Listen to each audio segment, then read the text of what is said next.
উচ্চতায় নিয়ে যাবে।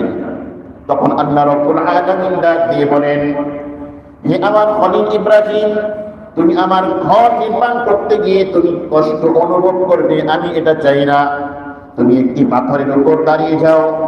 যখন ইব্রাহিম আলাইহিস সালাতু ওয়াস সালাম একটি পাথরের উপর দাঁড়িয়ে গেলেন, তখন আল্লাহ রাব্বুল আলামিন ওই পাথরের উপর হুকুম জারি করলেন, হে আমার পাথর, আমার সৃষ্টি, আমার খলিল যেদিকে তোমাকে নিয়ে যাই, তুমি অটোমেটিকলি আমার হুকুম পেয়ে সেদিকেই তুমি চলে যাবে, এবং যে উচ্চতায় তোমাকে নিয়ে যেতে চাই ওই উচ্চতায় তুমি অটোমেটিকলি আমার হুকুম পেয়ে তুমি চলে যাবে।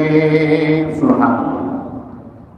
মোটামুটি একটা ছোট্ট পাথরের উপর ইব্রাহিম আলাইহিস সালাম দাঁড়িয়ে চতুর্দিকে তিনি গাঁথুনি দিলেন, আর বিভিন্ন পাথর এবং বিভিন্ন কণা ইত্যাদি ইসমাইল ছোট্ট তিনি নিয়ে আসতেছিলেন।